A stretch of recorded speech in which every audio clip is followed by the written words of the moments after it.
2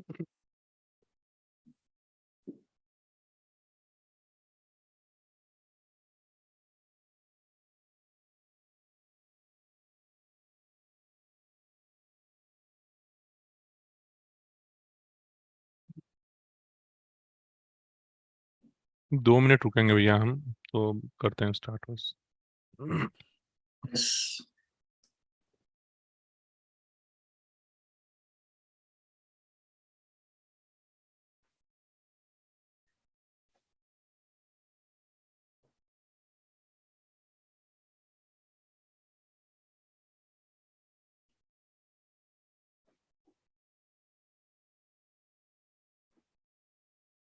I think we can start now.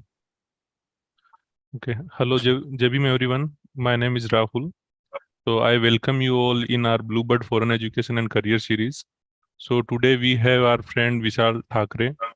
He has completed his masters from TISS Mumbai in Development Studies. Then he went for his second master in Germany, where he did masters in labor studies from School of Economics in Berlin. Now he is pursuing his PhD in communication studies at University of Texas Austin, USA. So welcome विशाल भाई, आप Thank आपका you. स्वागत है Blue World में. So you can start now. Okay. Thank you, Nalanda Academy, for providing me this opportunity to share my experiences of higher education. Okay, shall I speak in English or combine it like Hindi also? Yes, you can speak in English as well as in Hindi also. Oh. So yeah, it's always been a great to share the experiences in a community, especially when community lacks a cultural capital that is enjoyed by some other sections in society. So yeah, can I have my presentation? Like,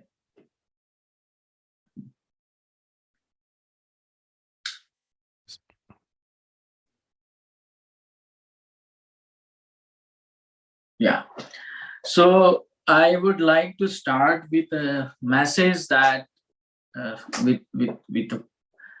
with a tagline that waiting for visa must end. This was the picture which was taken by one of my friend when I was living to US, and I think time is coming.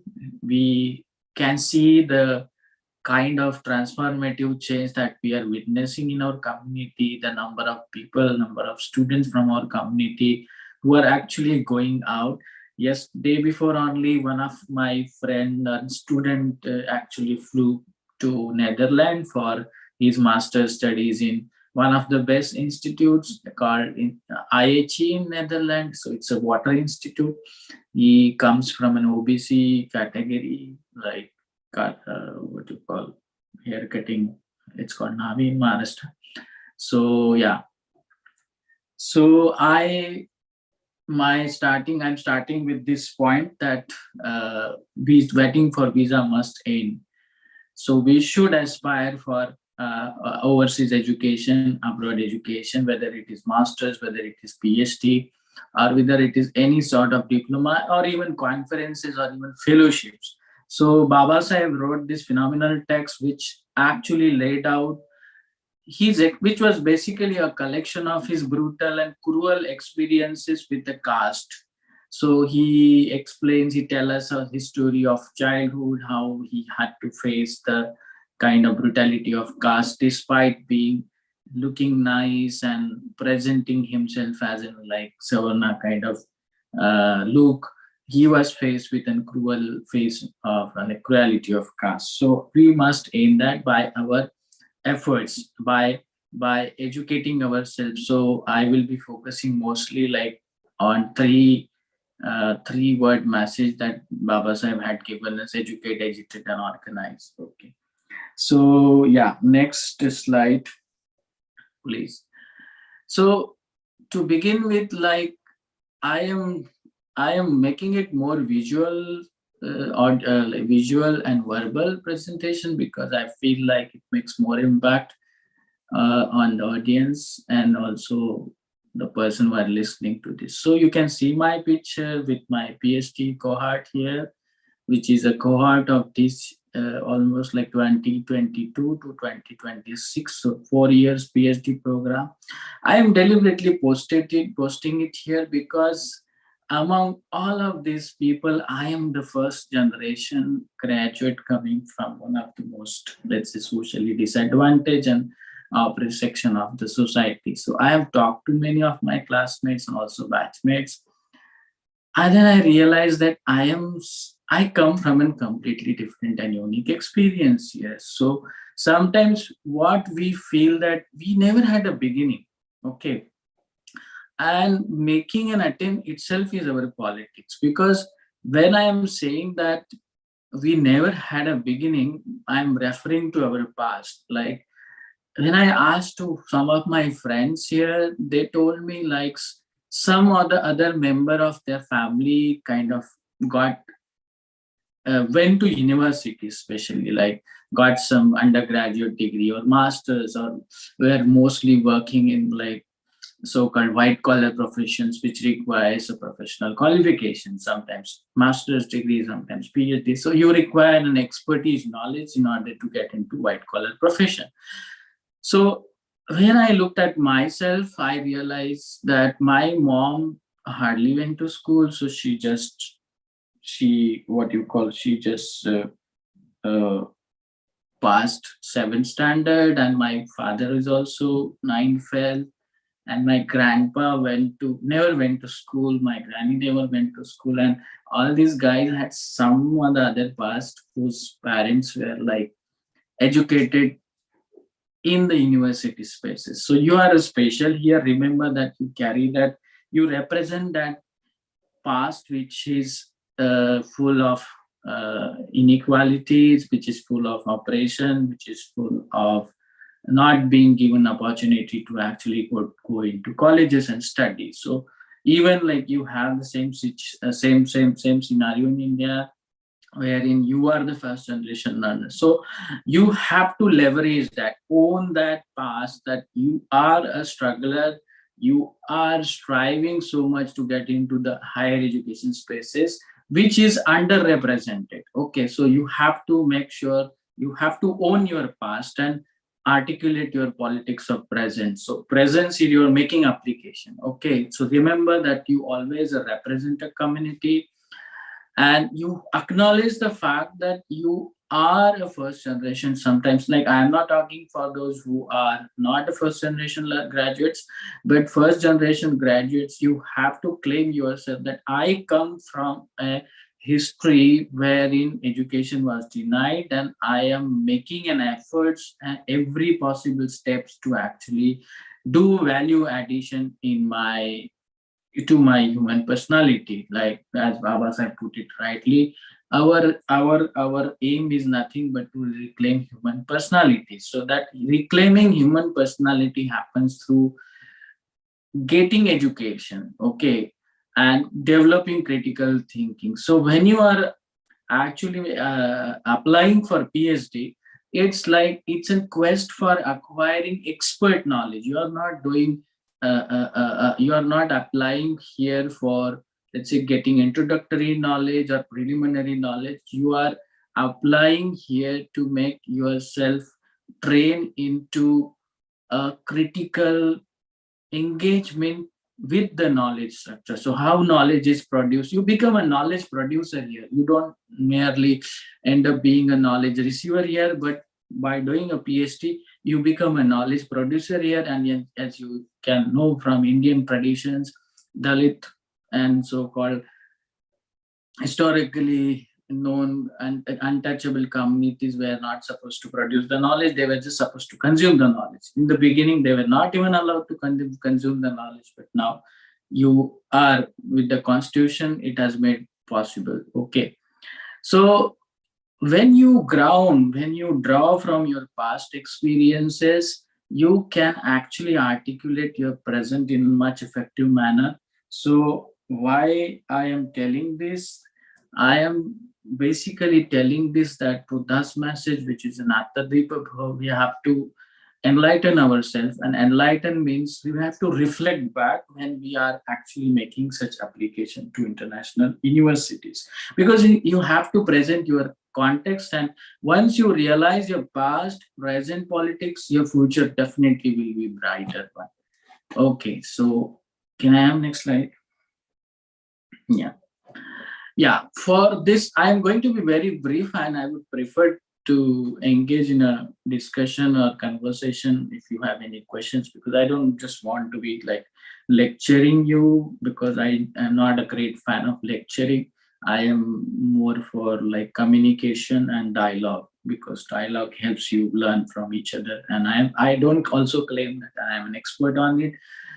It's possible that you also may have a very good insights into the topic that we are discussing, so you may come up with a different insights and we can grow together. So I am not like one person shooting, one person putting all your knowledge into head. So I am more for an engagement and exchange.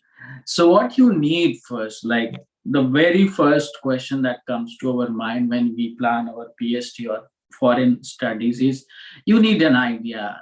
Most of the people, so this is my approach of it, like some people identify a university, and there has been a recent trend.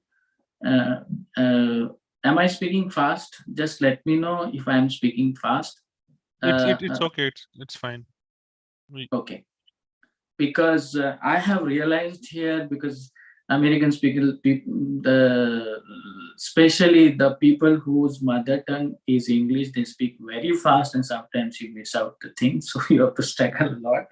So yeah, I am more sensitive towards language also, because I don't want you to exclude. I don't want to exclude you from the message or from the content I'm presenting to you. Okay.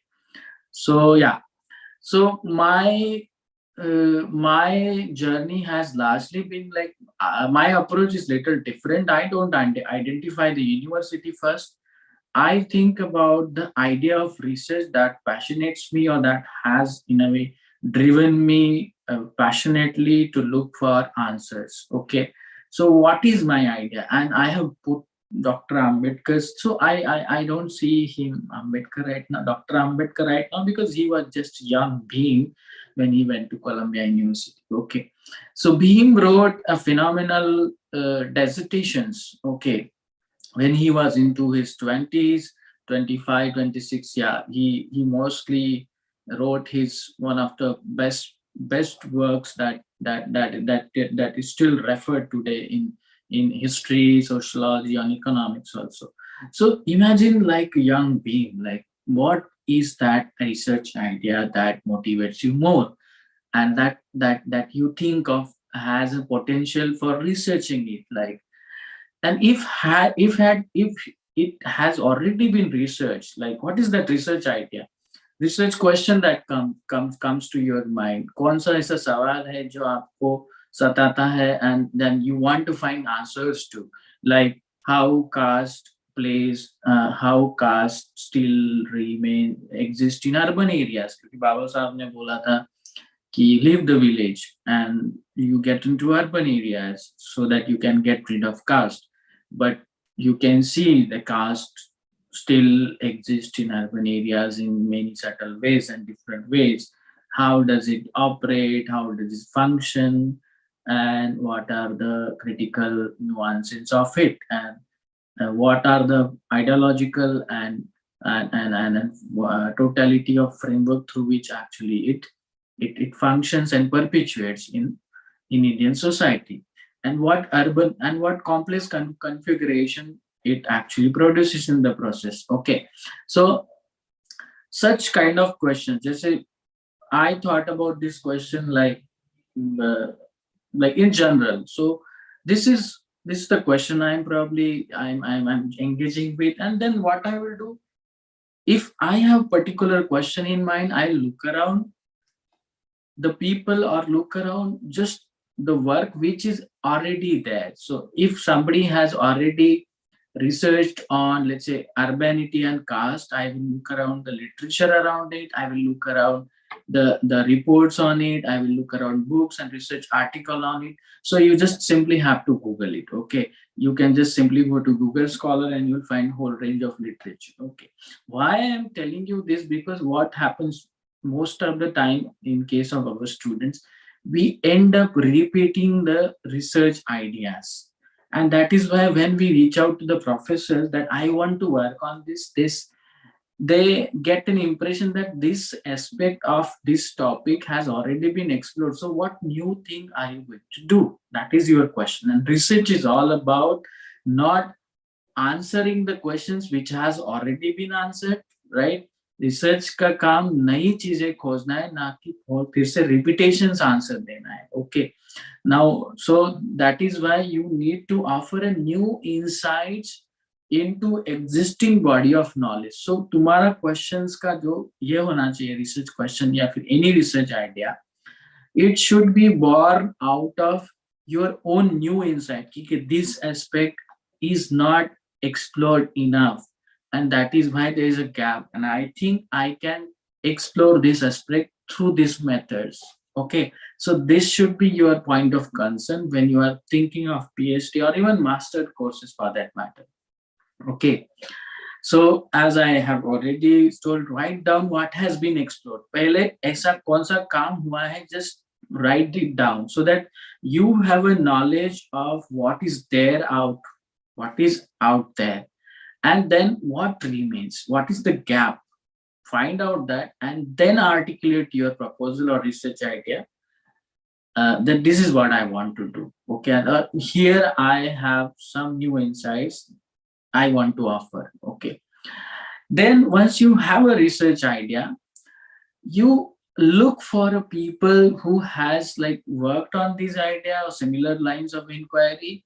So when you are reading things, when you are reading research papers, you check out the names of people, and also when you are reading any research paper or any reading books, any books, you check out the reference list. Okay, because even if you read Baba Sahib, he has referred so many people in his writing. He writes John Dewey, Edmund Burke, and many of the scholarly work he has relied on it, and then he has built on his scholarship.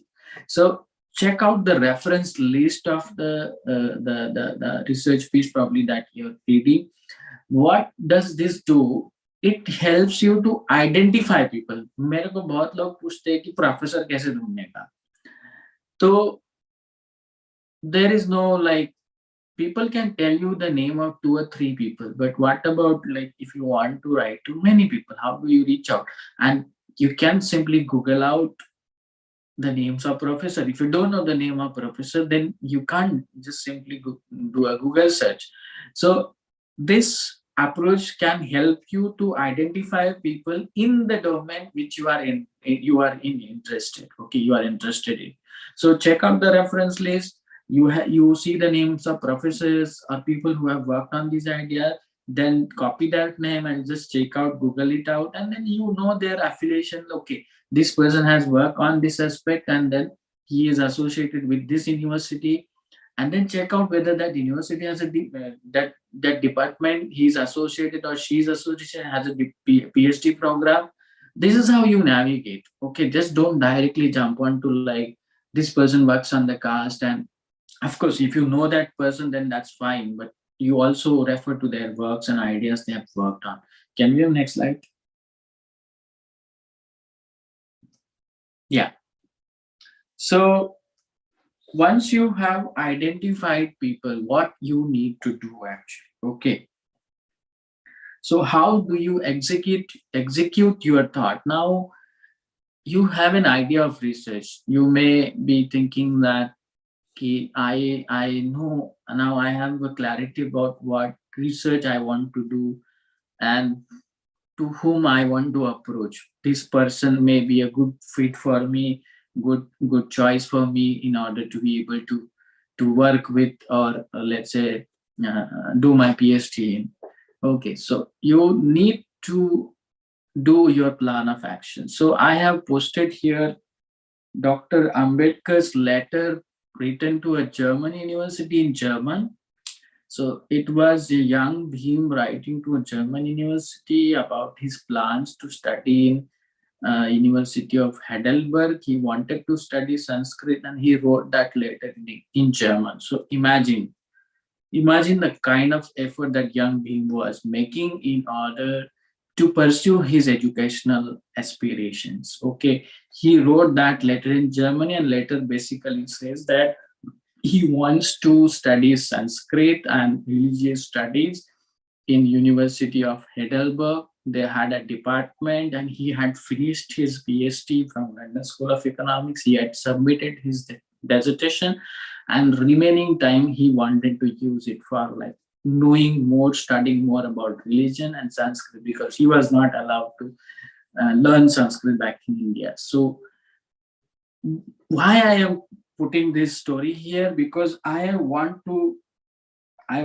tell you the quest and passion that Bhim had to reach out to the people. Okay, so he was in our age, probably even younger than me. I am 32 right now. You may be in your 20s right now. So imagine the kind of effort that young Bhim was making. He wrote this letter in German. So we just need to write out some emails to professors, okay, or to the people who are working on these ideas. And there is a pattern to write. There's a format to write an email, a good introductory email. Sometimes we just end up introducing ourselves in a too much, much of our content actually is about us. So how to write a good draft email when you reach out to the professor is important, because you have an idea and you tell them that I am from this community, I have done this, I have done that, I have done that. So you should be able to tell that. But what is important, you should tell them which topic or research idea that you are interested in or you want to pursue research on, and focus that, highlight that, and in what ways you want to do that. So when you reach out the professor, you have to be able to make an impression on that person that, okay, this is an idea that person is interested in, and that person should consider your email worth of responding to. Okay, so he should or she should feel like, okay, I should respond to this person. This person sounds a very good candidate, or at least an interesting candidate that he or she can work with. So make sure that when you are reaching out to the professors, you make a good impression, because first impression carries a lot. And if you can make a first impression on the person, like you do in many cases, here also the same rule applies. And that you never know, that works in many ways. Like I have written so many emails to professors, and I have received positive, negative feedbacks also. Like someone even like some professors even wrote back to me saying that I wrote actually many emails to many professors. So I just told them, like, because initiating is very important. हम क्या करते हैं? We feel like how to write the professors, and what if they don't reply, they don't have scholarships in the department, or the professor does not accept PhD student. But they might refer you, they might suggest you some other people that who are working on the similar lines. They might also suggest you some other departments that they know of. Okay, even though I am not accepting PhD students, or my department does not have a PhD admissions, some other department they might suggest you. So I have experienced these things. When professors wrote back to me saying that, Vishal, your research idea sounds good, and your profile is also very much suitable for this research profile, but unfortunately, I have already crossed my limit. I mean, like some people do not have vacancy, or some people do not have expertise on South Asia. Okay, so also check, like you are writing to the people which has a region expertise, region speciality, and of course, like you can reach out to the people who does not have region speciality. You can act, and that's a challenging task. You can attract their attention. Although you have not worked on South Asia aspect, but this research falls into your area of expertise, and working on these lines sometimes like also gives them an opportunity to expand their research base or research what you call expertise. So sometimes you also become a, you don't only become a beneficiary here, but you also become a contributor sometimes. Okay, so I have realized this lately when I was talking about alcoholism in my class. So this professor actually made me realize that we shall, you offered a new insight into class, because alcoholism is conceived differently in India and is associated with domestic violence, whereas in West, domestic violence and alcoholism has no relations. If it has relation, but it has like less amount of relation. So that day I realized, okay, you also contribute to the class debate. So it's not that कोई तो हमारे ऊपर हमेशा उपकार नहीं करता है, हम भी कभी कभी knowledge production में addition करते हैं. So that we should keep in mind. We should not devalue the knowledge that we have gained over a period of time as part of our community experiences, as part of our educational experiences. Okay, so yeah, and diversify and expand your opportunity base. So whenever you are writing to people, you should always make sure that you are not relying on one opportunity. So it's like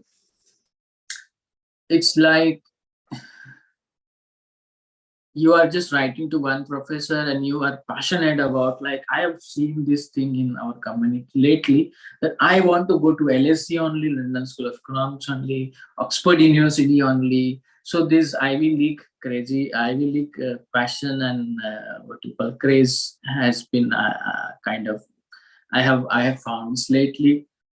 But of course that's good, but sometimes like you lose out opportunity because of this, because lately I have seen many people who did not get scholarship even despite getting admission into London School of Economics, because London School of Economics actually has declined its global ranking. So they did not get the scholarship, and like people just relied simply on that. Okay, I got London School of Admission later because of this emotional connection of Baba said, and I would definitely get scholarship. So like many people actually did not get through, and they kind of, I mean, like the important point, time is missing out. So make sure that you are diversifying your opportunity base. You are reaching out to many professors, not only one professor. Okay, and there are many people who are working on these lines. You're applying, so in that way you are applying to many universities. So you're creating a choices for you. Okay, don't limit yourselves to only one choice. Always create a choices for you, so that when the time comes to decide, when it is time to decide, you can actually make a better decision, which one is good for you in terms of funding, in terms of professor support, because some professor may not know you well or may not have an Indian understanding of Indian context very well. So when it comes to like doing PhD, spending 4 or 5 years with them, sometimes you have to tell your professor everything right from the beginning, and that requires a lot of energy and effort. So I think you should be able to make choices. You can make better choices when you have more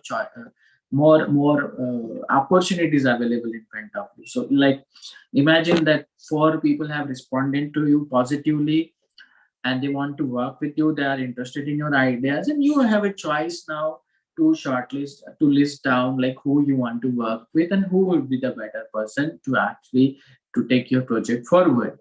So that is important, and you should diversify and expand your opportunity base. Can I have a next slide?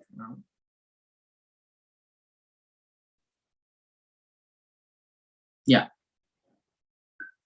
Identify your strength and limitations. So while doing so, once you have reached out to the professor and the person who actually has been working on the ideas that you are interested in, and also before presenting yourself to the person or university, you need to identify your strength and limitations. Why I'm telling you this? Because most of the times we are not aware about our strength itself. So I'm telling you this story of this guy from a scheduled tribe community from Kerala. His name is Bipesh, I guess. His story was published back in 2016. So this guy comes from an extremely humble background, very poverty-ridden family, and he used to live in a hut where like you have to bend down and go into his house. And his community had this problem of alcoholism, excessive alcoholism, and his father was drinking on a daily basis, and he witnessed everything at his home that comes up with an alcohol addiction, so domestic violence, and many other things that he did. So what actually we do, usually we think these are our weaknesses, right? Sometimes adversity, we don't make adversity as our strength, but this guy made his adversity as his strength. So he wrote a paper, he did his engineering from Bangalore, and then he secured admission in LSE for social anthropology. But before that, before applying to LSE, being an engineer person and applying to LSE and for social anthropology, you need to convince the committee that although you are an engineer, but you have some inclination towards social science research. So he wrote a research paper on alcoholism, alcohol addiction in his community, and published it somewhere, which in a way made his profile stronger and more convincing that he has pursued his research interests and inclinations in a manner so that he can be a best. He was clear about his goals. So he published his paper, and then he got admission, and then later on, government did not give him scholarship, so he had to fight for it. 3 years, literally, he had to fight for the scholarship that he wanted from a Kerala government. Bureaucratic hassles actually troubled him a lot, so which delayed his studies like further. But finally, he managed to grab the scholarship and actually went to London, and now he's doing PhD, I guess. Okay, so sometimes you need to identify your strength, and your strengths are around you. Okay, your experiences are your strength, your community experiences are your strength, and the knowledge that we have actually gained and acquired from our educational experiences in Indian campuses is our strength. So that criticality that we inherently acquire through our engagement with anti-caste movement is an asset for us. Okay, when you want to work on caste, people are working on caste and water these days. Like, it's a very important domain. Like, does not simply have to be like, you must have seen that movie, The Boy that harnessed the wind. So that African guy, actually, it's on Netflix. Like, how sometimes innovation happens in times of adversity. So he innovated this wind and electricity in Africa when there was a recurrent drought. So yeah, you can follow this approach. So sometimes you discover your strength, and you never know that this is the research idea probably I want to work on, and it could have a huge potential. Okay, so yeah, there are many questions around what is the standardized test requirement. So yeah, for PhD and master studies, most of the social sciences program lately have been dropping GRE as in essential requirement. So history, anthropology, comparative literature, and religious studies, and many other. Even my department has dropped GRE as a mandatory requirement lately. So many US universities have been dropping GRE as a mandatory requirement because they don't consider, there has been a campaign about it, that GRE is not the only requirement that tests the candidate inclination towards research. Okay, so there has been some progress around it. Yeah, but some departments like economics department, sociology department, some university department, they still want theory. But yeah, of course, like you can look around if you are not like good with. Sometimes like we are afraid of, we are scared of some things that we haven't done in a while, like math, numbers. People are afraid of, and people are not comfortable with numbers, so they might want to do a research that does not have to deal with numbers. So you can check out history department, you can check out anthropology department, you can check out some of the environmental studies, even geography department for that matter. So come out of your disciplinary boundaries. Nowadays research is happening in a very interdisciplinary way. So sometimes you never know, you can locate your project into geography department on caste. Okay, so that option is always there. So only thing you require that you need an approach, you need an different approach to look at things. So once you have that approach, I think things becomes possible. Okay, so yeah, about language test, I have seen in many cases this IELTS and TOEFL test, English test. Like if you have studied in India's prominent, some of the selected prominent institution, you can actually make a claim for waiving these tests off. Like I have seen in couple of cases, like one guy from our community came to me and asked, Vishal Dada, give me some money. I want to write IELTS. I said, why do you want to write? Why do you need money? You are from Tata Institute and you don't need to write IELTS because sometimes university provides a waiver. So I just asked him to write a good email, a good well-drafted email to university telling that I have studied in English medium, as English as a medium of instruction for the last 3 years, and please provide me waiver. I am unable to pay for it. Or if I cannot do well in my studies, I will do some English language coursework when I arrive there. So he wrote that email and he got waiver. So even the person who was even weak with language, I think they got waiver. So I am not suggesting that run away from the test. These tests sometimes also help you in a way prepare, strengthen your language skills. So of course you can take up, if you can take this test, that is really good, because it also prepares you well in advance before you actually go there. It also makes you familiarized with the accent and diversity of English as a language. Okay, and it also helps you navigate the speed aspect of language, because here people speak fast, and the word they use are little different sometimes. So yes, of course, getting a familiarity is always like, it's not harmful. Yeah. So last point, when you write your other materials like CVs, statement of purpose, and recommendation letters are important. These are your strengths. Okay, so sometimes you can also identify your limitations on your CV. Like sometimes we consider failure as not worth mentioning on our CV, but I would say like sometimes we always focus on, most of the time we focus on our success and accomplishment. But imagine that if you are also mentioning your failures, like you failed sometime, and you learn from that failure and you grow later on.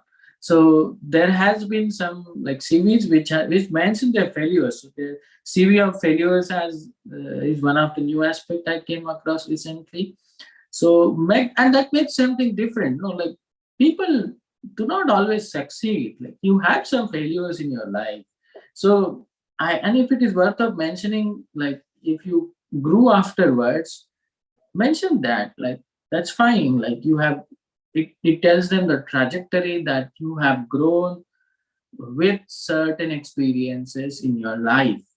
It has not always been a nice and shiny. It has been an ups and downs. Okay, so you mentioned that in your SOP also, you don't have to like be be very positive about yourself. So mention, own your failures also, and tell them that I have failed here and I've learned from it. It does not have to be really always a very fancy story. It has to be about a genuine expression of yourself where you own your success, also your failures. So tell them a story of your success and your limitations, because usually we don't celebrate our limitations, and I think that makes you different, because everybody writes about their success, success, success, success. But telling a story of how did you actually reach to this level or this state is an important aspect, I think, right? So yeah, you may have a disagreement with it, but like this is my approach. Of course, people may have a different approach, but I think sometimes what makes you different is also important. How you make your case a different to the committee is important, right? Can we go to the next slide? Yeah.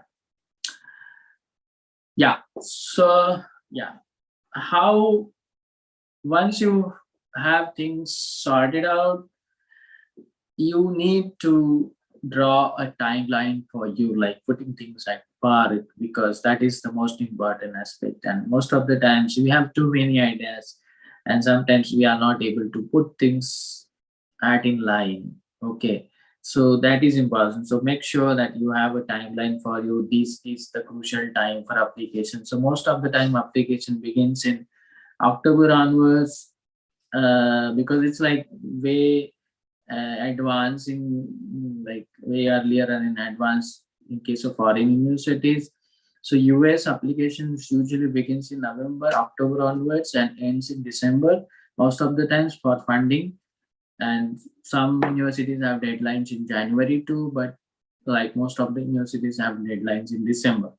European applications, some universities also have deadlines. Funded deadlines are January, December, and some universities have deadlines until March. And if it is a project-based PhD, because some university has a project that is funded on particular theme or particular research idea, so they invite PhD applications in order to fit into that project. Okay, so they may have different deadlines, so you can just check out for that. Like there are many sources for that. Like German Max Planck Institute is one of the leading research institute that has a project-based position. So they invite PhD positions. You can just check around like what they have in social sciences, what they have in sciences. Recently, they have invited like almost 10 PhD applications for their research in population and aging.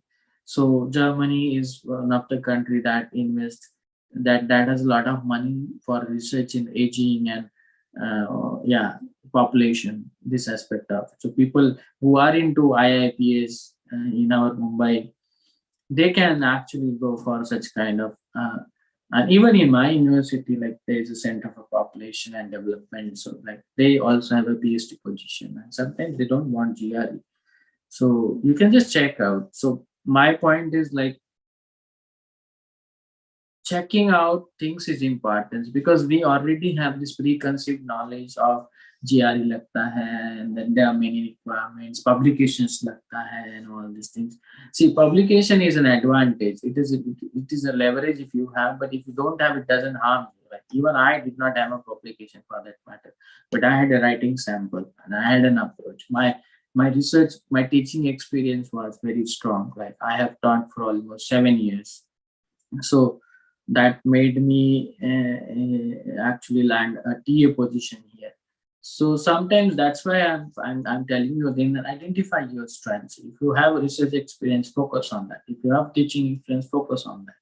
Okay, and like I was like even to tell my experience, my basic training is in economics, sociology, and then labor studies, and now I'm into communication studies. So I have shifted my disciplines very dramatically, and even coming before here, I was worried that what would happen to me because I'm changing my discipline. And then after coming here, I realized, okay, like you don't have to be like always bothered about what training you have got previously.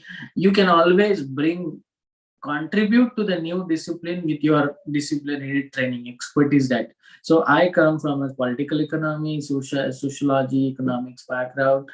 I add these things to communication because communication is also interdisciplinary discipline. So sometimes your knowledge enriches the discipline that you are into sometimes now, most of the time. So don't come up with this an idea.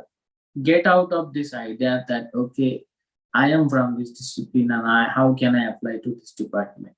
Be open, be flexible to land up for a good opportunity. Because I have seen like many engineers coming to my department and doing a course on communication. So sometimes that interdisciplinarity also helps you broaden up your knowledge base.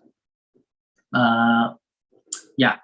So yeah, see, when you are writing SOPs, research note, a proposal, reach out to the people who know it well or who can give you some feedback, because usually sometimes we don't take feedback. So when you have a other person reading your proposal or your SOP, they can offer sometimes a good feedback or some critical insights. Okay, you have focused too much on this.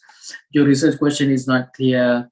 You are repeating things most of the time. So we don't know because we are going in a monotonous tone. It's like watching a film. If someone had watched the film and narrated it to audience and other person had watched the film, you may not be the same always, right? Film is the same, but your sharing experience is different. Some person may have noticed differently. Some person may have noticed gender aspect of it, while some person may have noticed, let's say, class aspect of it, how gender and class actually works together and operates together in the film. So like, yeah, that is why seeking feedback and opinion helps to put things in perspective. Self-learning is good always, but you always learn from a good critic. Okay, so critic, accept the critic, accept if someone is, if you don't want to accept it, it's fine, but critic also provides you an insight into where you are, where you are missing and what is going wrong with you. Because and we don't have this good tradition in India, wherein like we don't accept the critic very easily. We feel like offended by it. ज्यादा शाना हो गया कि and मेरे को बता रहा है, इसको क्या समझता. ओके, तो ऐसा नहीं होना चाहिए. Sometimes if somebody is giving you a good insights or even critiquing your ideas, no, you have focused too much on yourself. There is no, this SOP sounds like a self praise and all. So इसमें just accept it and you can change it like sometimes. Okay. Yeah, plan your deadlines, application fee, language test, recommendation letters. Yeah, you have to be like little organized on these fronts, because list the deadlines you have, and application fee also sometimes, because most of the American universities and UK universities want you to pay application fee for them. So there are some possibilities that you can request application fee waiver and language test waiver and recommendation. Whose recommendation letter is required, you cannot be waived. But application, make sure that you have money where there is no waiver provided.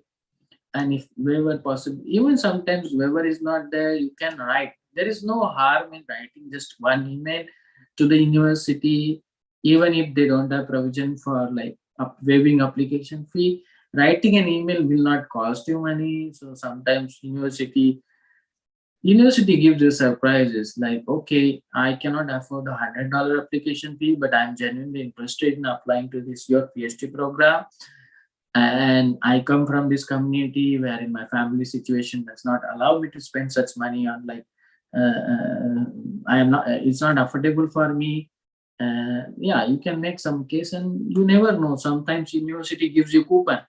So you can just apply the coupon and you get application fee waiver. So yeah, making a move is important. Not crying and sitting that I don't have money to make applications. That is not a solution. So don't cry, make a move.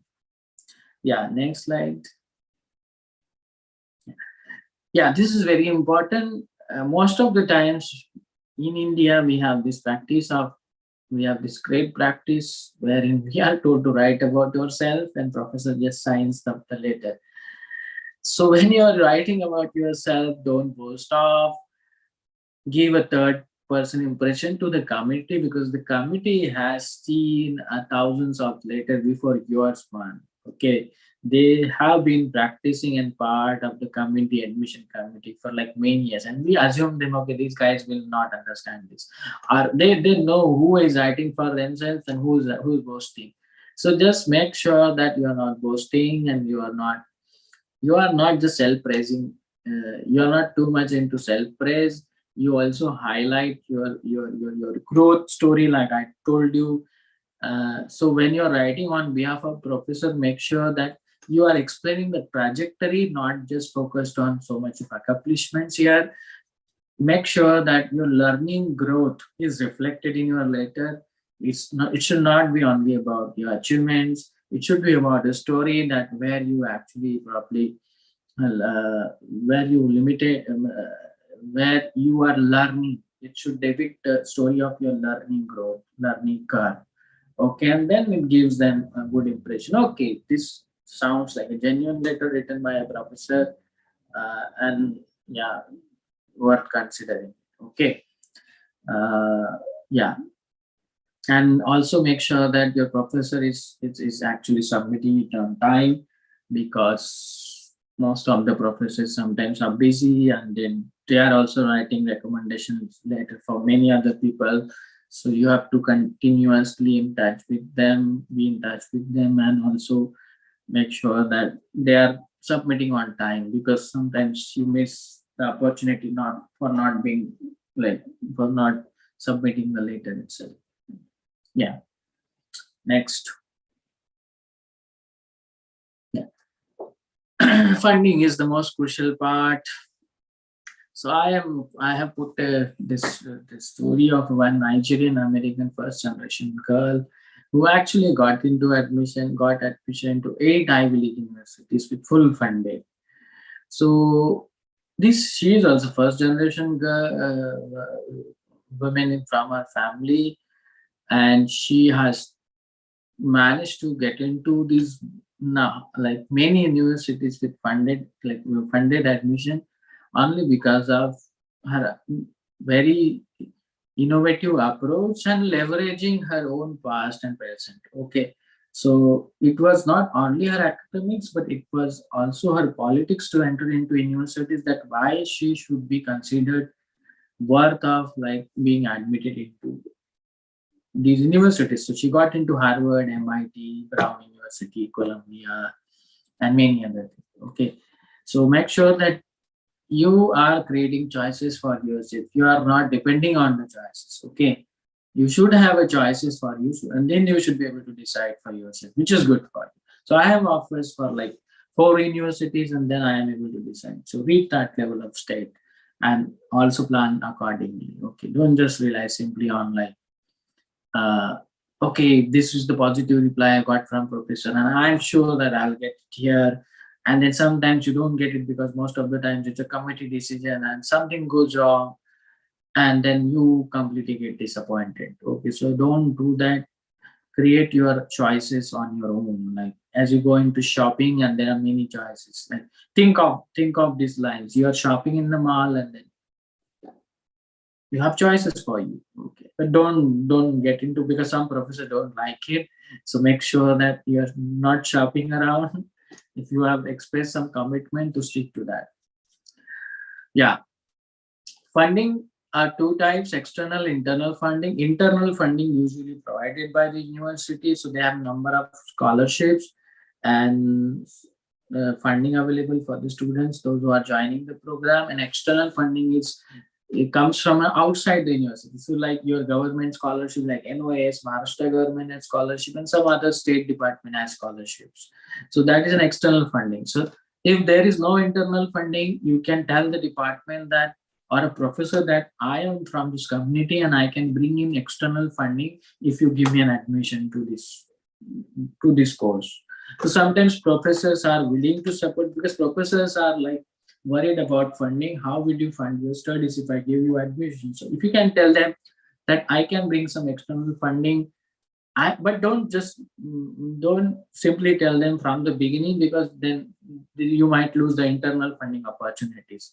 So yeah, So also check out what are the internal funding opportunities and what is the external funding. If you don't get internal funding, then you can check out for external funding. Okay, I would suggest prioritize internal funding because that is easy. You don't have to rely on government agencies to send you money, and then these government people, you have to literally back to them, and the money doesn't come timely, and then also they don't want you to do research on India-based research and critical case studies. So sometimes they are linked. So I would suggest that you prioritize internal funding, which is the university funding admissions. Okay.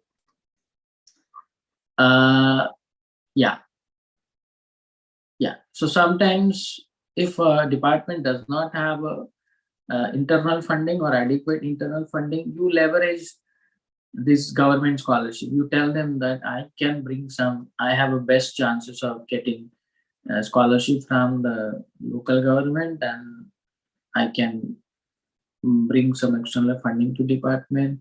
So it is also an incentive for them if an external funding is coming.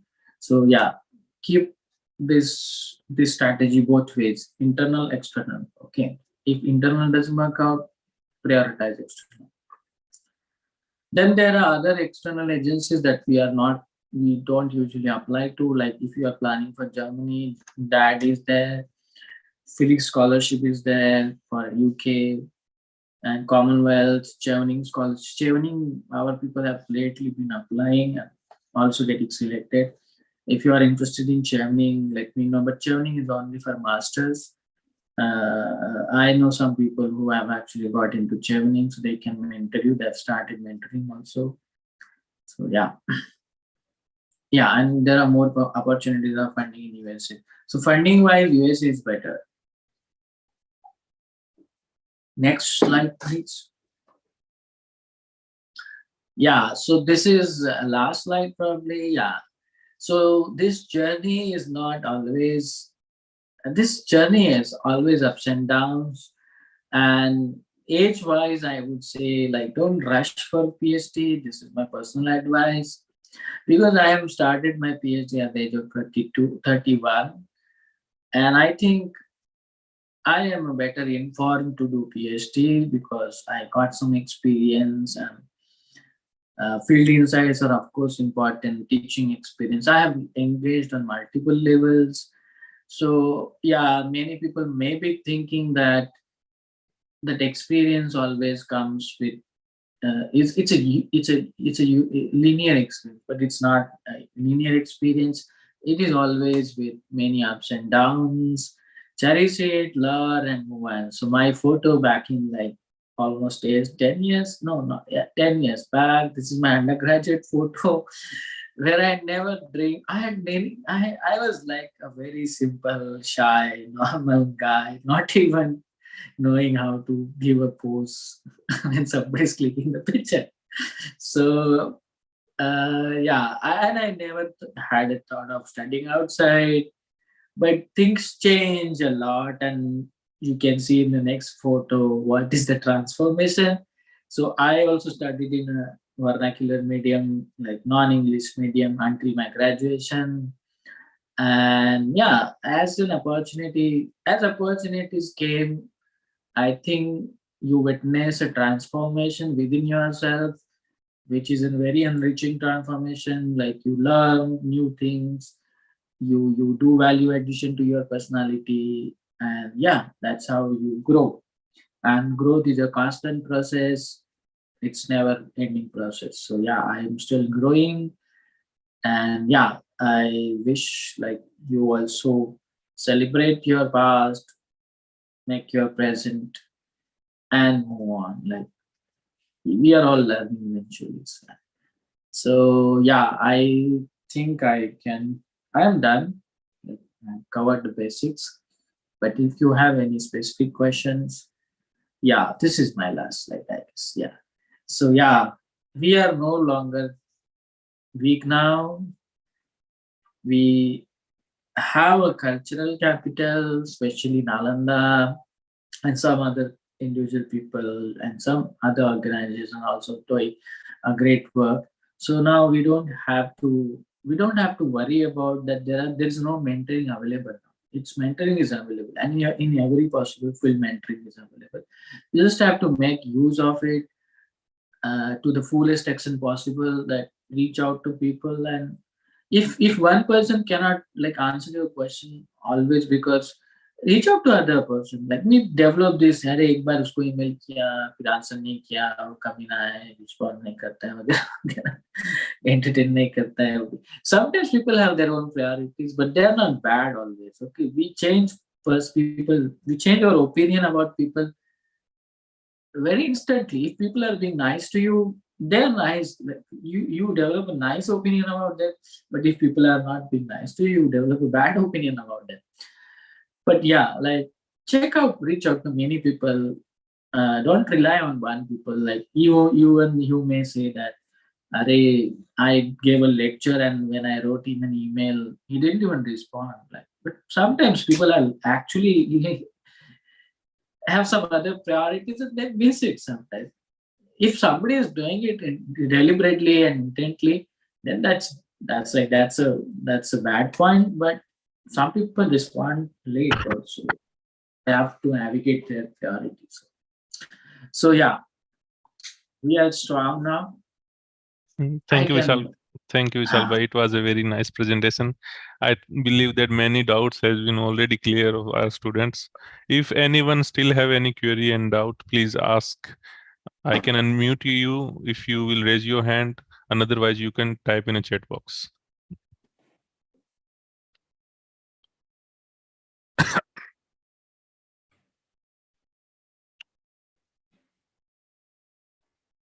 अगर आप लोगों का किसी का question है तो आप या तो हैंड रेज कीजिए तो मैं आपको अनम्यूट करूंगा, नहीं तो फिर आप चैट बॉक्स में भी अपना क्वेश्चन या क्वेरी टाइप कर सकते हैं.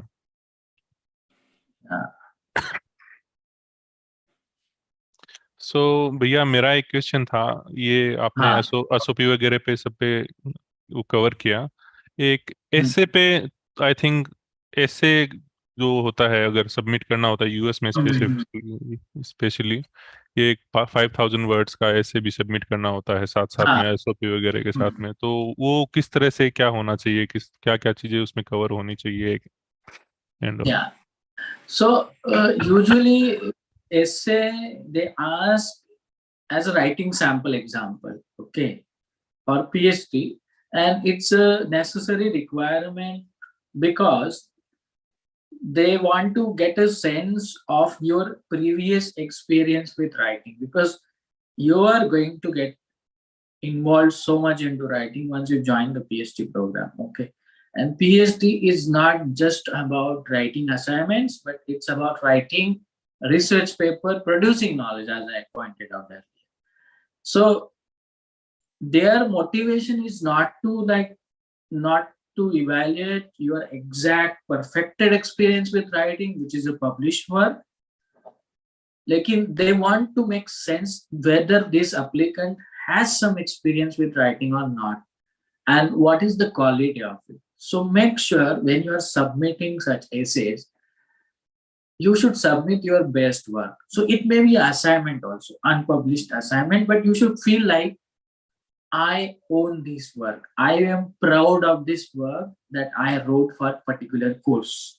Because if you're not confident about that writing sample, then sometimes the committee gets a bad impression. Okay. So just don't simply submit any average work, because most of the times due to this paucity of time, and we write many assignments in a very rushing mode, and then we just submit it. So don't do that. Sometimes revise your work, and you can tell them that this is my revised and upgraded writing sample I have lately done, and you can consider it.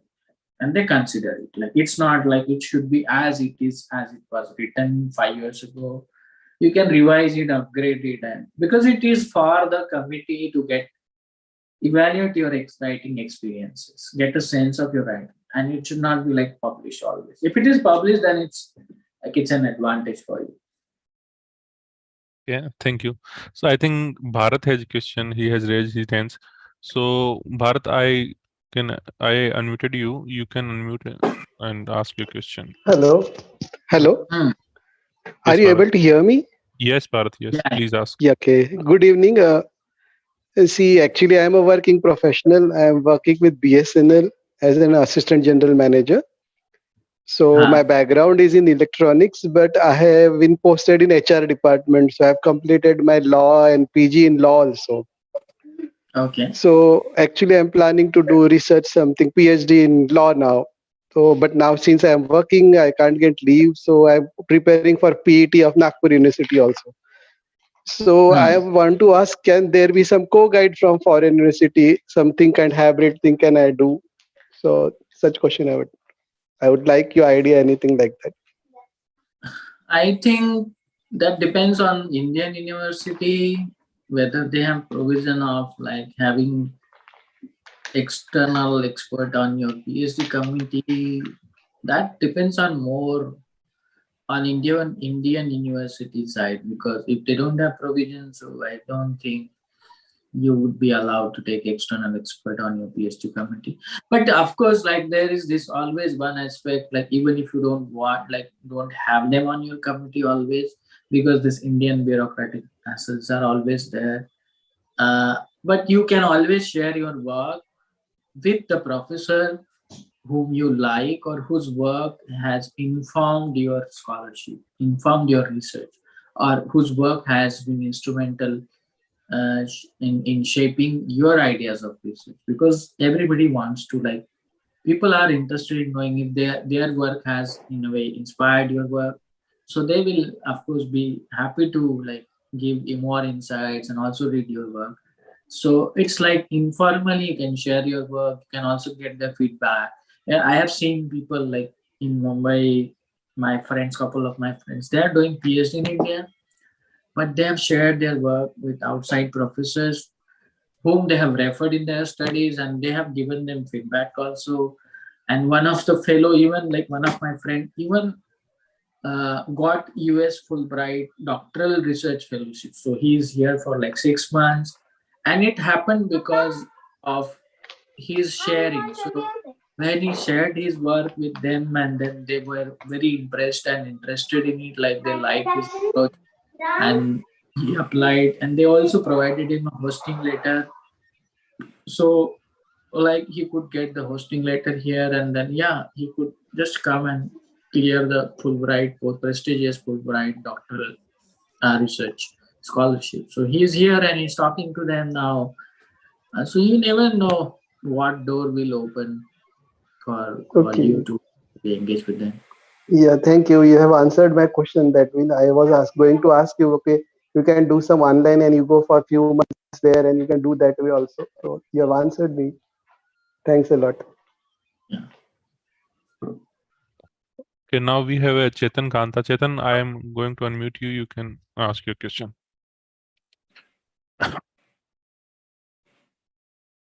Chetan, you can ask your question. Hello Yes, yes, Chetan, please ask.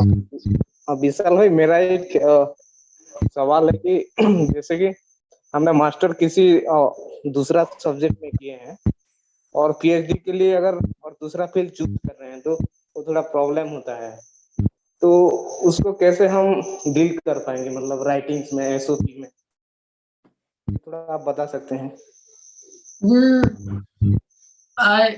मैंने जैसे पहले बताया आपको कि what is important is your research idea, not your training. Okay. जैसे मैं मेरा experience बताता हूँ कि when I applied here in communication studies, I did not have any training in communication studies, and I did not know shit about communication studies also. लेकिन I came across the work of a professor who is into communication studies, and he had worked on similar lines that I was working or I was interested in. So I just wrote him an email telling that I am also interested in working on similar lines, but I am not sure whether my project will fit into communication studies. So is there a possibility that I can apply to your department and work on these lines? That professor responded positively, saying that okay, fine, your research idea is also it sounds good for me. Like it also closely aligns with my research intent and what he's doing right now. But yes, you will have to make sure that you convince the committee that you are a good fit for the department to start your PhD in a communication study. So you have to speak sometimes the language of discipline to which you are applying. For example, like if you are applying to sociology, history, you may not be a history student, but perhaps you are a social work student. But if you are applying to a history department, then you have to speak in the language of history when you are applying to history department. You have to demonstrate the fact that you are keen on learning the historical approach, and also some training, some other, if not training, some conferences, some papers, some assignments that you may have written. So connect the dots. Thank you, Vishal.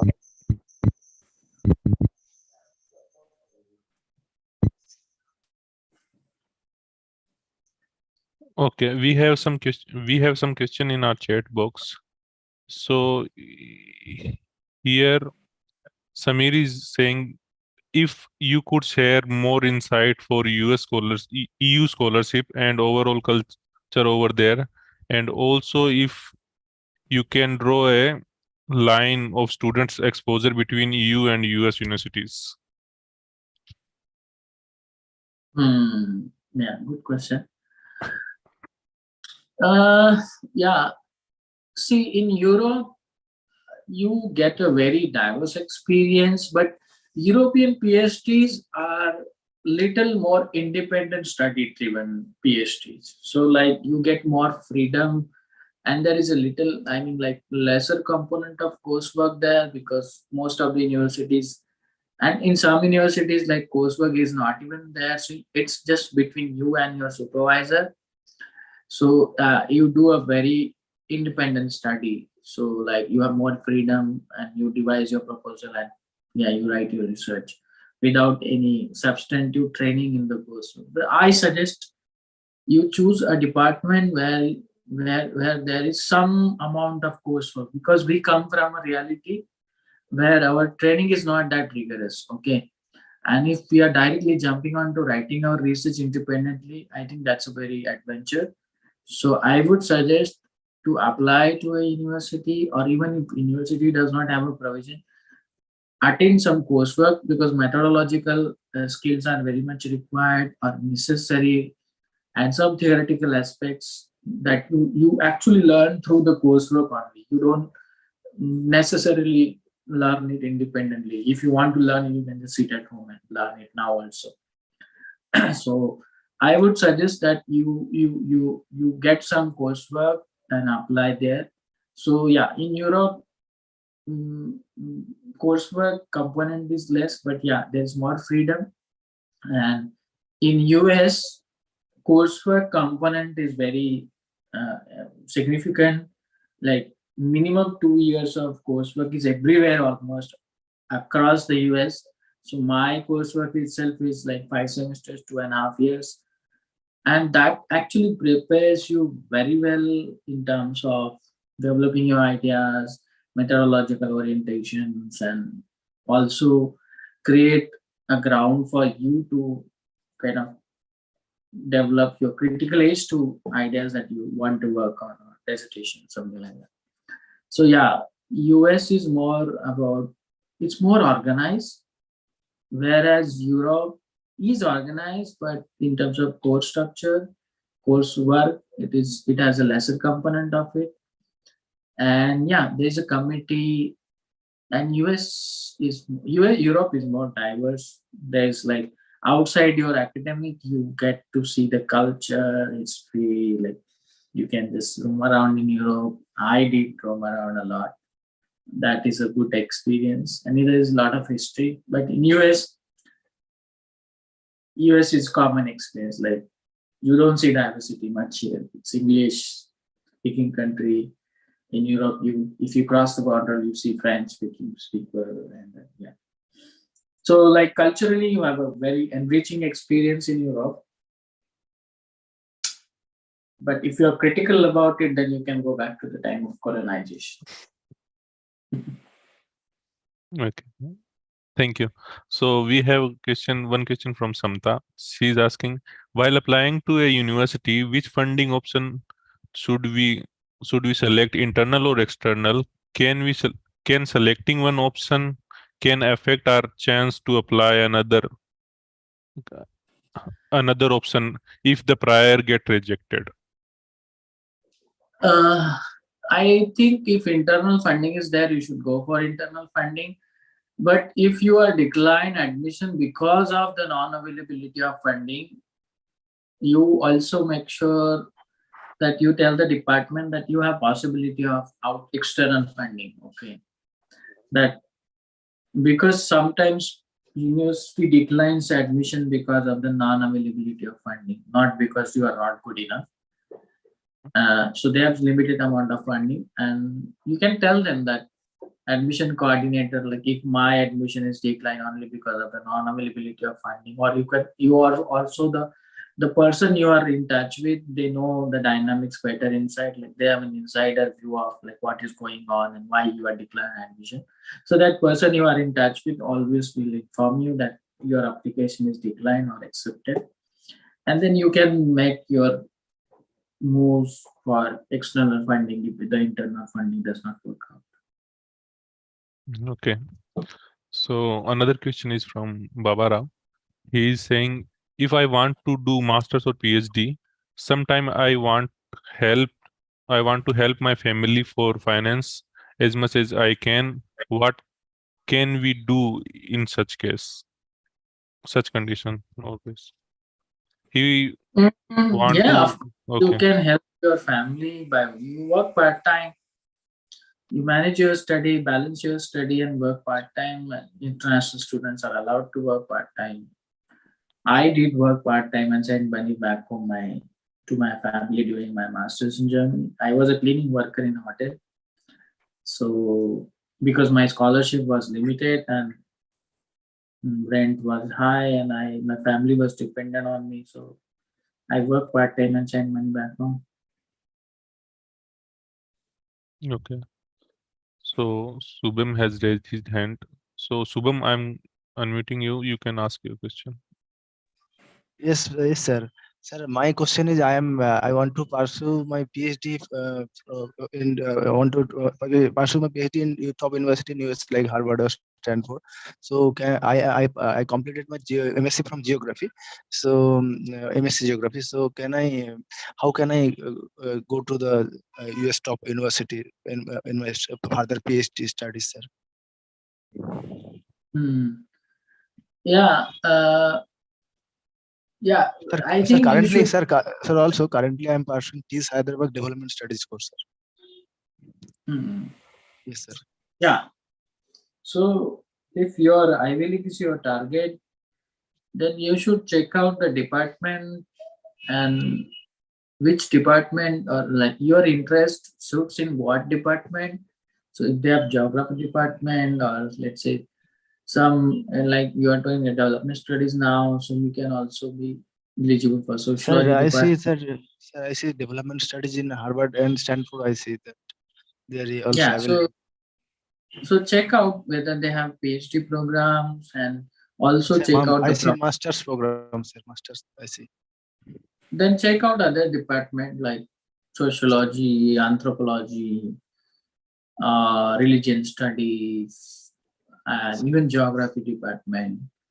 They have PhD programs. Like you can check out their programs and professors, their interest areas, their research work, and what what fits into your research interest. Then write to them, check out the eligibility criteria, and start working on this line. The TOEFL is necessary for this. Yeah, you check out their requirement and see if you can get the waiver. If there is no waiver from them, because as I told earlier, sometimes high rank universities don't give you waivers, so you have to write tests. So you'll have to write tests. Okay, sir. Or sir, my on question, sir. Sir, can they give finance because I have low academic score, sir? You have? Low academic score, sir. Mainly in my graduation score is very low, sir. Because in my state university, I didn't get your question. sir, my academic result is not good, sir. In my madhyamik, HS or graduation score is very low, sir. Yeah, no, that does not matter so much. What matters, like, how do you compensate that? Suppose if your earlier academics is not very impressive, make sure that your recent efforts has been impressive so that it shows that you have grown. There is some growth. Like, okay, you got less marks in your graduation, but now you're doing good in masters, and also you published a paper, or you're writing journalistic articles. So it's not that the same trajectory is there. It shows that graph is moving upwards. So that should compensate, because it should tell them a story. If the graph is similar like this, it should go like this. Okay. Okay. They should see some growth. So we have one question from YouTube. So here Anupama Gautam is asking the same question. She has done her graduation and she got only 43% in her graduation, but she has 60% in psychology subject. So she's asking, I want to pursue PhD, what shall be the next step, and the country suitable for the same? See, I also got 57% in my graduation. So graduation marks are not the only criteria for PhD valuations. Okay. I have been an average student so far. Like my master's marks was 60%, and then my Germany master's was little good. It was 80%. Yeah, but this master's I got 60%, but I think my profile, I compensated it through my other tasks like teaching experiences and some writing work. So yeah, and also interest I developed later on. So yeah, so that is not the criteria. What matters is like how you have pursued your interest and how you demonstrate to the committee. This is what I have been like passionate about, and I have pursued it passionately, and I want to pursue it more passionately in the department. So yeah, like if you have masters and if you have good percentage in your masters, or even if not, it is not there, like you do some additional work like online coursework or research work, article in the form of writing and all. If you could show them that, okay, although I could not do well in my regular academics, I have done these extra things. Okay. And yeah, like check out psychology department in US, Europe. Like US though, it's most like almost every university has psychology department. Okay, we have one more question on YouTube. So it is from Musafir 2.0. So sir, when you are coming back to India, yeah, do you have plan to conduct such sessions in Western Maharashtra? I don't know right now, but I will come to India next July, I guess, if things goes well. Okay, so we have. But you can tell them about Nalanda thing, no? Like Nalanda has been continuously doing Yes, sessions. yes. You can be part of it.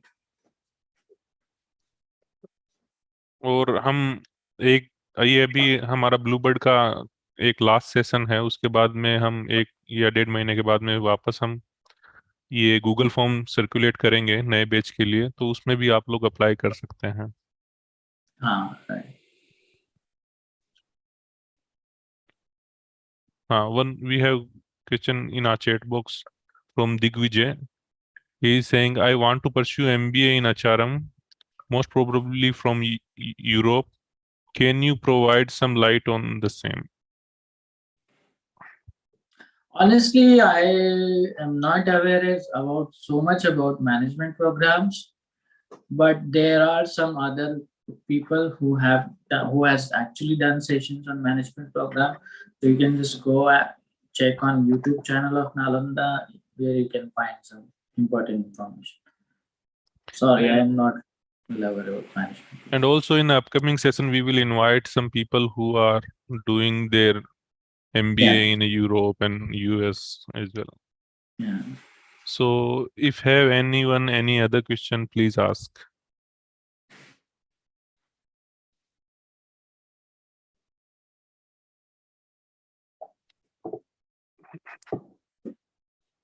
Okay.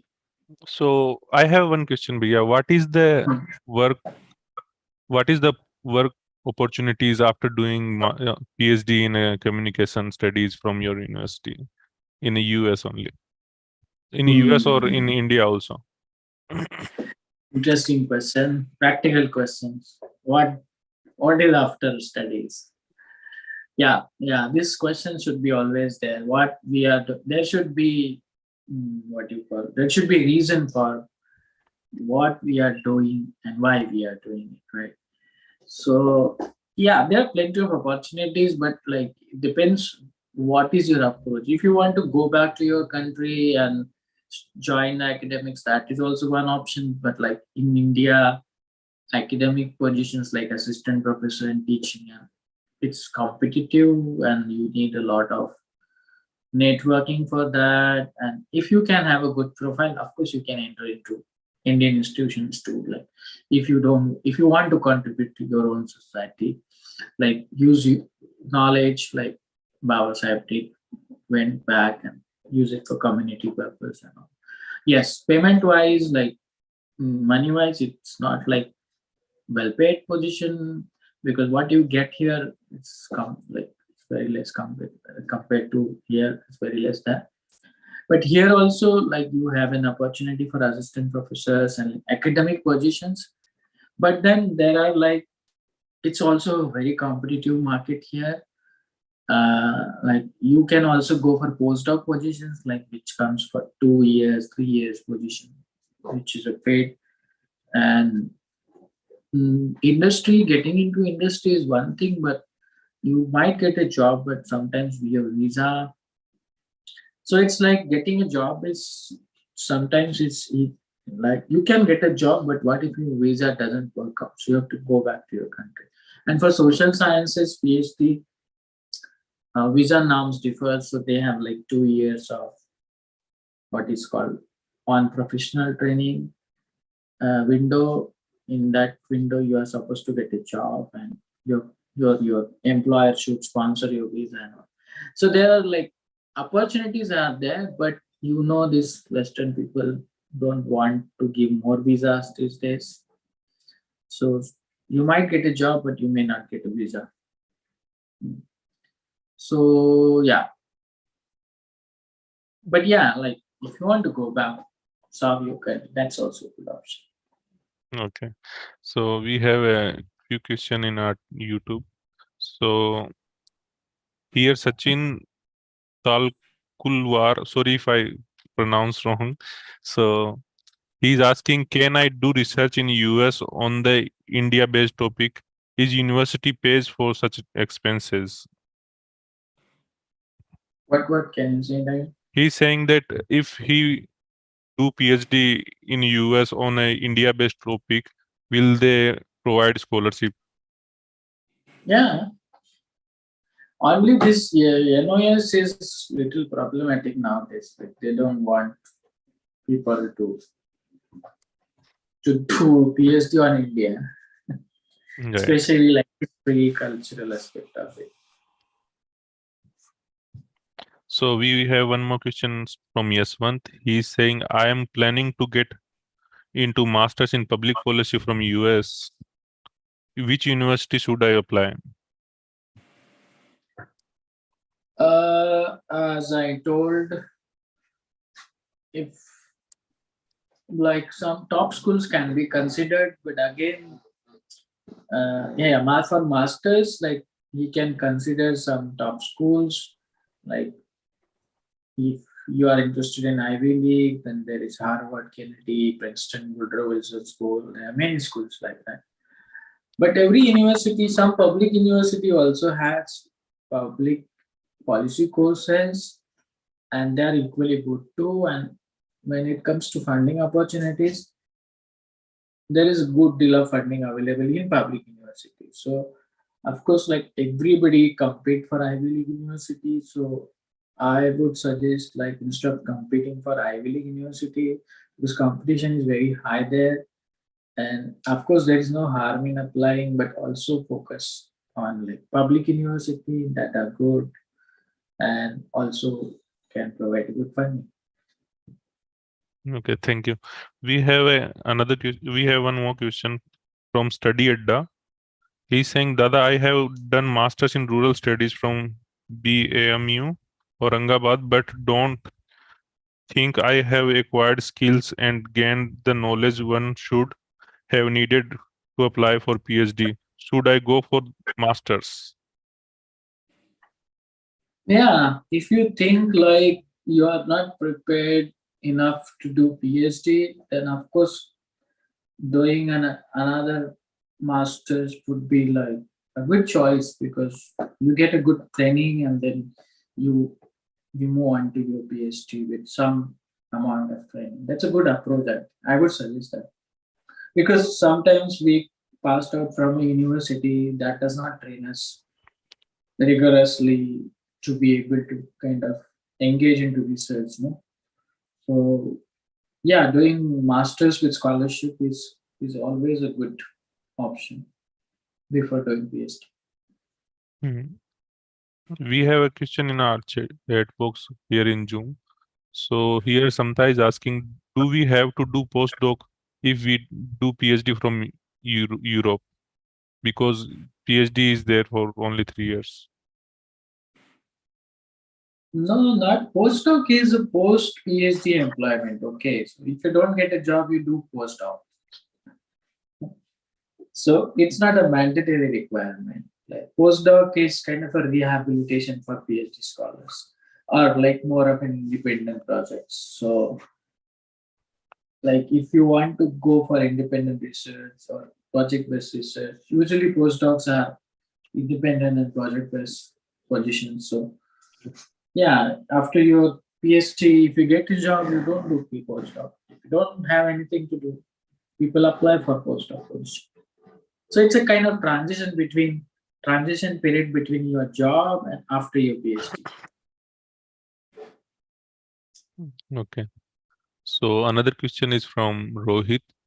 He's saying, sir, for communication, culture and media studies, which universities in US are good for PhD?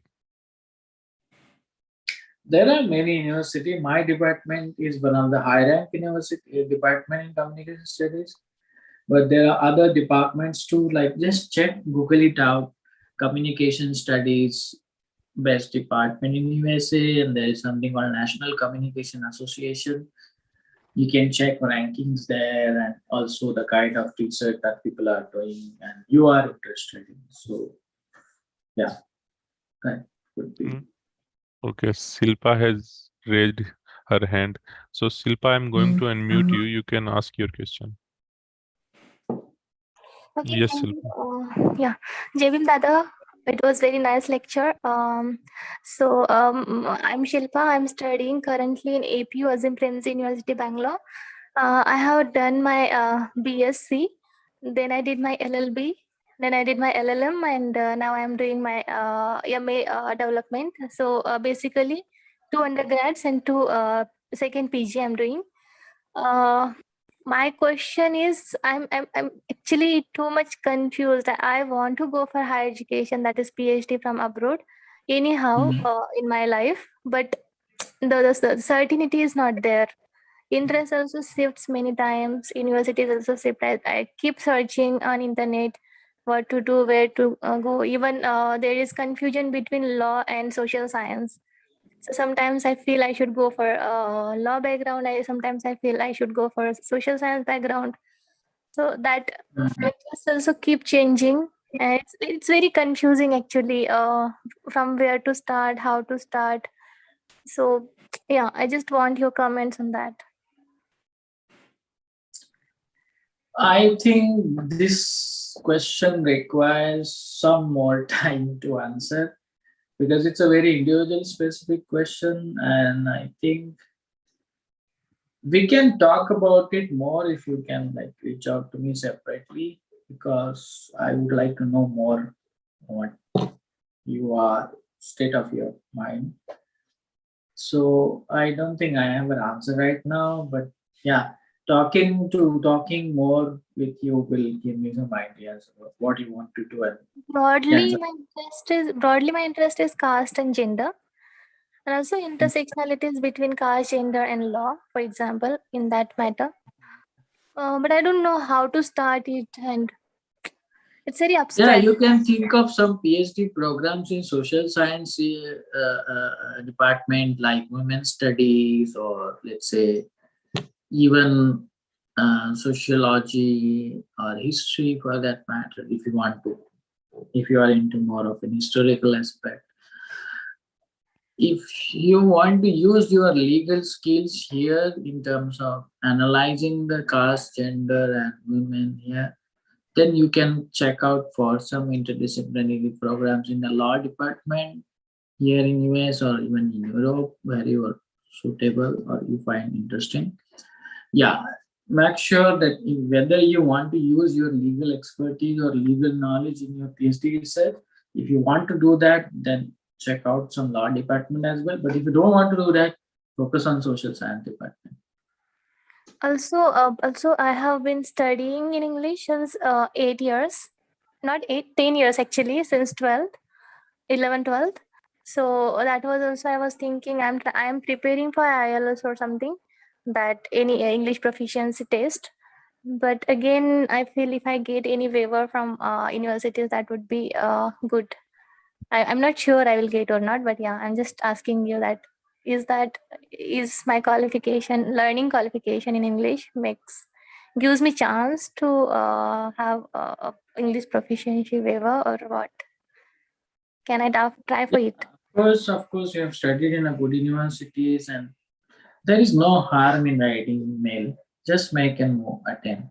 Write email, tell them that you have studied in English medium. You may get it, you may not get it, but most likely you'll get it because you have a substantial training in English, right? So you will get it. If you don't get it, move on to the next university. You also said write a good email. So that's also my question. What is good email? Actually, we write it just whatever we know that this we have to write regarding. I will share my some of my samples and some of my friends' sample. Okay, I will send it to what you call Rahul, and you can or you can write to me independently. How to My reach email, out? I will post my email here on chat. Okay, thank you so much. But if I don't respond in time, I will respond. Okay, so don't make judgments about me. It's kind you are a very big lecturer and not even responding to emails.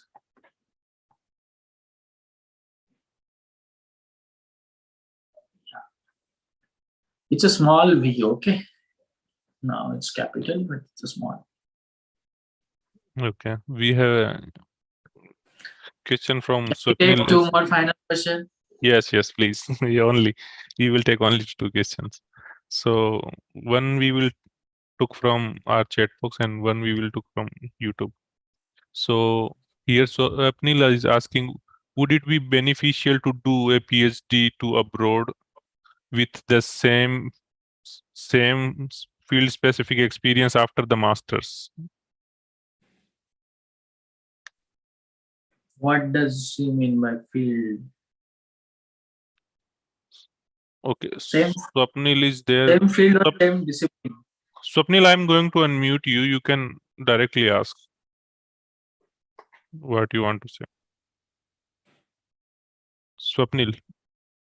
Hello, Swapnil, your voice is not clear. Could you speak loudly? Question is after the master, if we do regarding the job of our field and that we try for the PhD, it would be beneficial for us. Yeah, I got it. Like, not necessary. I mean, like, people change their interests over a time. अगर तुम्हारा interest change हुआ है तो you can actually pursue a new interest, not necessary कि जो तुम्हारा काम है, ट्रेनिंग है, उसमें ही करना चाहिए. Of course don't make like dramatic shift. तुम सोशल साइंस इंजीनियरिंग में नहीं जा सकते, लेकिन या in and around like you can aspire for new things, and people are welcoming here.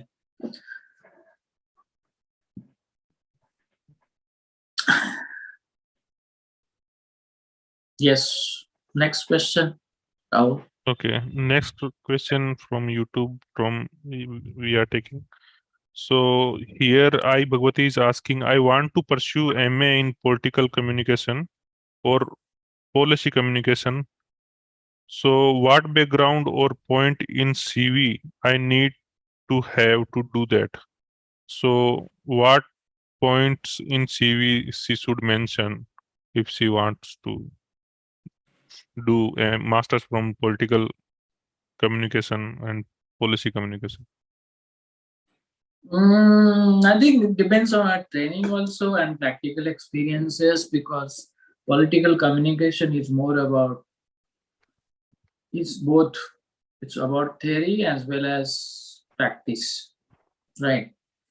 So mention the things that you have studied theoretical aspect of it, and also practical, like if you have worked for any political consultancy, any, like, let's say any electoral participation that you have made, any election campaigning you are involved in, that will make your case like more compelling, because you come up with theory also and practice also. Because nowadays India, there is a lot of political consultancies and community engagement now.